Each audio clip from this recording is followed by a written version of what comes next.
నమస్తే welcome to our channel నేను మిషాల్ని వైసీపీలో గతంలో ఉన్న టాప్ లీడర్స్ అందరూ రాజీనామా చేసి ఇప్పుడు బయటకు వస్తున్నారు.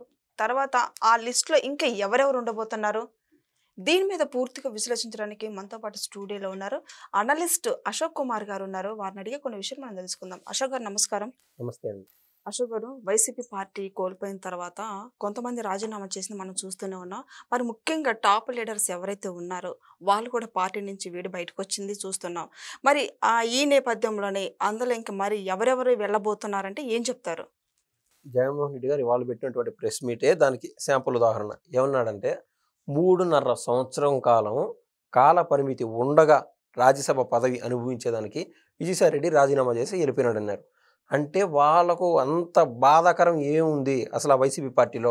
విజయసాయిరెడ్డి వెళ్ళిపోయినాడు, మరో పక్కన ఇంకో రాజ్యసభ సభ్యుడు అయోధ్య రామిరెడ్డి వెళ్ళిపోయినాడు, ఇంక ఇద్దరు రాజ్యసభ సభ్యులు రాజీనామా చేసి వెళ్ళిపోయినారు. ఇదే క్రమంలో ఎమ్మెల్సీలు కూడా మొన్న మధ్య చూసాం, 3 ఎమ్మెల్సీలు ఉన్న పరంగా రాజీనామా చేశారు. ఎవరైతే అంటే జగన్మోహన్ రెడ్డి గారు ఇంపార్టెన్స్ ఇచ్చారు కదా వాళ్ళకి, ఆ ఎమ్మెల్సీలకు ఇంపార్టెన్స్ ఇచ్చారు, లేకుండా అంటే వాళ్ళకి స్వతహాగా బలం ఉందనో కాబట్టి ఆ 3 ఎమ్మెల్సీలు కూడా ఉన్న పరంగా రాజీనామా చేశారు. దీన్ని బట్టి మనకి ఏమర్థమవుతుంది, వైసీపీలోని టాప్ లీడర్స్ అంటే పదవి ఉండి ఇక్కడ రాజీనామా చేశారంటే ఆటోమేటిక్గా టాప్ లీడర్సే. వీళ్ళు కాకుండా గతంలో ఎమ్మెల్యేలుగా ఉండి లేదా మాజీ మంత్రులుగా ఉండి లేదా ఆ నియోజకవర్గానికో లేకుంటే ఆ జిల్లాకో టాప్ స్థాయి నేతలుగా ఉండేవాళ్ళు కూడా రాజీనామాలు చేస్తున్నారు. ఈ కోవలో ఫస్ట్ ఎవరున్నారంటే నల్లపురెడ్డి ప్రసన్న కుమార్ రెడ్డి, నెల్లూరుకు సంబంధించిన వ్యక్తి. ఈయన కొడాలి నాని, ఇద్దరు ఒకే సమయంలో ఎమ్మెల్యేల నుండి 2009లో ఎమ్మెల్యేలుగా ఉన్నారు. ఆ టైంలో రాజశేఖర రెడ్డి గారు చేసినటువంటి ఆపరేషన్ ఆకర్ష్లో భాగంగా కొడాలి నాని బయటకు వచ్చేసాడు టీడీపీ నుంచి. టీడీపీ ఎమ్మెల్యే అప్పుడు అతను. అదేవిధంగా ప్రసన్న కుమార్ రెడ్డి, నల్లపురెడ్డి ప్రసన్న కుమార్ రెడ్డి నెల్లూరు జిల్లాలో ఆయన ఒక టాప్ లీడర్, ఆయన కూడా బయటకు వచ్చేసాడు. ఇద్దరు ఎమ్మెల్యేలుగా ఉండి బయటకు వచ్చేసారు టీడీపీ నుంచి. ఇప్పుడు కొడాలి నాని ఆల్రెడీ వైసీపీలో ఉన్నాడు. ఈ నల్లపురెడ్డి ప్రసన్న కుమార్ రెడ్డి ఆ వాళ్ళ నుంచి ఇప్పటి వరకు అంటే దాదాపు ఒక 15-16 ఏళ్ళ పాటు వైసీపీలోనే కొనసాగుతున్నాడు. గెలుపు వచ్చినా ఓటమి వచ్చినా కూడా. ఎలక్షన్స్కి ముందు ఈయన కొన్ని హాట్ వ్యాఖ్యలు అంటూ చేయడం జరిగింది. అది ఎవరిపైన? నెల్లూరు జిల్లాకే తలమానికమైనటువంటి లీడర్ వేమిరెడ్డి ప్రభాకర్ రెడ్డి. వేమిరెడ్డి ప్రభాకర్ రెడ్డి గారి సతీమణి అయినటువంటి వేమిరెడ్డి ప్రశాంత్ రెడ్డి గారి పైన అనుచిత వ్యాఖ్యలు చేశాడు ఇతను నల్లపురెడ్డి ప్రసన్న కుమార్ రెడ్డి. ఆయన టీడీపీలో టాప్ లీడరు, ఎంపీగా ఉన్నాడు. ఇప్పుడు నెల్లూరు జిల్లాకు సంబంధించిన టాప్ లీడర్ అని మనం చెప్పుకున్నాం. అయితే ఈయన ఈ వేరే పార్టీలోకి ఎందుకు పోతాడు, అసలు దానికి సంబంధించిన ఊహాగానాలు ఏంది అంటే, ఈ మధ్య మనం ఒక 3-4 నెలల నుంచి ఆయన ఏదైతే వ్యాఖ్యలు చేస్తున్నాడో అవి మనం నిశ్చితంగా పరిశీలించి చూస్తే మనకు అర్థమవుతుంది. జగన్మోహన్ రెడ్డి గారు ఖచ్చితంగా బీజేపీతో వెళ్ళుండాల్సిందంటున్నాడు, లేదా ఇప్పటికైనా మునిగిపోయింది ఏమీ లేదు, ఇప్పటికైనా బీజేపీతో కలిసి ముందుకెళ్దాం సార్ జగన్ సారు అంటున్నాడు ఒక పక్క. మరో రకాన ఈ ముస్లిమ్స్ ఓట్లు మాకు అవసరం లేదు, మాకు హిందువులు ఓట్లుంటే చాలు అనే రకాన కొన్ని వ్యాఖ్యలు చేయడం జరిగింది. దీన్ని బట్టి క్లియర్గా ఏమర్థం అవుతుందంటే గ్రౌండ్ వర్క్ అయిపోయింది, బీజేపీలో జాయిన్ అవ్వాలని ఆయన చూస్తున్నాడని మనకు అర్థమవుతుంది. ఈ మొత్తం వ్యవహారం పరిశీలించుకుంటానే ఉంటారా అక్కడ తాడేపల్లి కార్యవర్గం ఏదైతే జగన్మోహన్ రెడ్డికి ఉందో. కాబట్టి అతి త్వరలో ఈయన పైన షోకాజ్ నోటీస్ అనేది, చిన్న విషయాలు వైసీపీలో షోకాజ్ నోటీస్ ఇచ్చి, ఈ క్రమంలో వైసీపీకి ఉన్నటువంటి వ్యవహారం శైలి ఎట్టుంటుందంటే షోకాజ్ నోటీస్ ఇచ్చి దీనికి గల కారణాలు చెప్పండి, మీరు ఎందుకు మాదిరి చేశారని చెప్పి వాళ్ళ దగ్గర రిప్లైలు అడగడమో వాళ్ళ దగ్గర వివరణ కోరకుండేది అంటూ జరగదు. జగన్మోహన్ రెడ్డి సహజ నైజం సస్పెండ్ చేసేయడమే. కానీ ఇంకా జగన్మోహన్ రెడ్డి ఎందుకు సస్పెండ్ చేయకుండా ఉన్నాడు? ఆయనకు ఆల్రెడీ లీడర్లు కొరతున్నది. వాళ్ళు చెప్పే మాట ఏంది, మాకు లీడర్లు ఎవరు అక్కర్లేదు, మాకు ఓట్లు ఏమైనా పడతాయంటే ఒక్క జగన్మోహన్ రెడ్డి గారి మొహం చూసే పడతాయి, క్యాడర్ అంతా ఆయన మొహం చూసే ఓటేస్తారు అన్నప్పుడు ఈయన సింపుల్గా సస్పెండ్ చేసేయచ్చు కదా అనేది నా ప్రశ్న. ఒకటి ఇది నెల్లూరు జిల్లాకు సంబంధించి. ఇంకా ప్రకాశం జిల్లాకు సంబంధించి చూస్తే దాదాపు 3 లీడర్లు, వాళ్ళు టాప్ లీడర్సే. 1999-98 ఆ కాలం నుంచి సిద్ధ రాఘవరావు, ఆయన టీడీపీలో జాయిన్ అయినాడు. ఆపరేషన్ ఆకర్షలో భాగంగా రాజశేఖర రెడ్డి ప్రయత్నం చేశాం కూడా అప్పుడు పోలాగిని జగన్మోహన్ రెడ్డి గారి పిలుపు మేరకు వైసీపీలో జాయిన్ అయినాడు. వైసీపీలో జాయిన్ అయ్యి అక్కడ ఏదైతే పదవులు అనిపించుకుంటూ వచ్చాడో, ఇప్పుడు ఈయన చెప్పే ఏదైనా మాట ఉంటుందో జగన్మోహన్ రెడ్డి గారితో మాట్లాడదామంటే యాక్సెస్ ఉండదు. ఇటువంటి వాళ్ళు ఎవరికి కూడా టాప్ లీడరే, ఒక బిజినెస్ మ్యానే అతను కూడా సిద్ధ రాఘవరావు. ఆయనకి దయనీయ పరిస్థితి ఏర్పడిపోయింది. ఆయనకు ఒక కొడుకున్నాడు.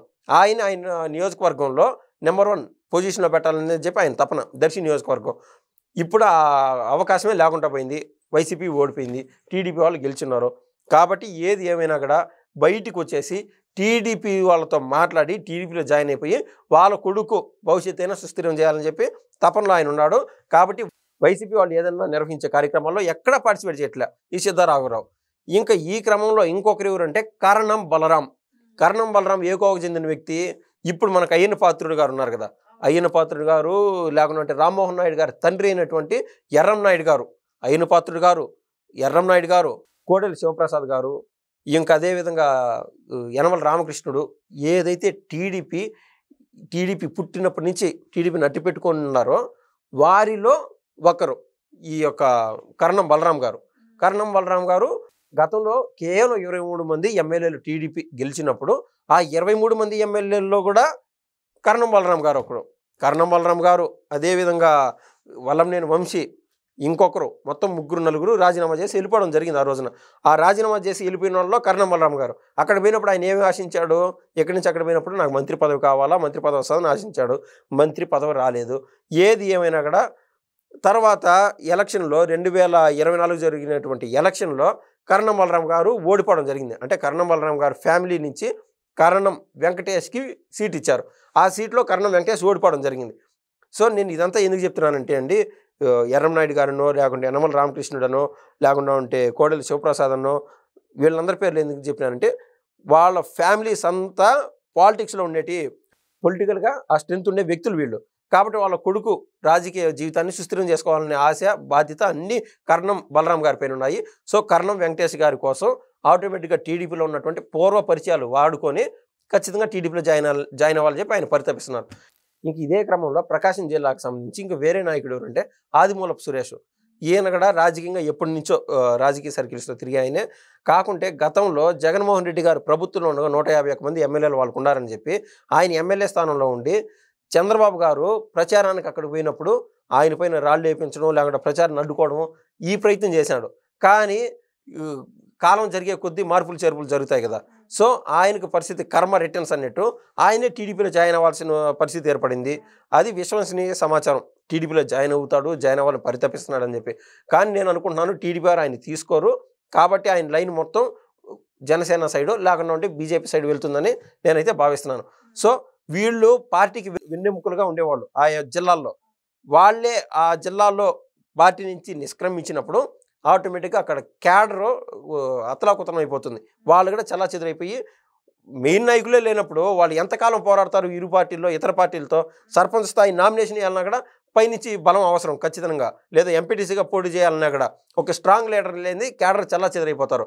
కాబట్టి దీంట్లో కూడా టీడీపీ అందనంత దూరానికి ఎదిగి ఉంది వైసీపీతో పోలిస్తే. అసలు వైసీపీకి టీడీపీకి పోలికే లేదు ఆ 2 జిల్లాలో, ఒకటి ప్రకాశం ఒకటి నెల్లూరులో అని నేను ఖచ్చితంగా చెప్పగలను. నమస్తే, ధన్యవాదాలు.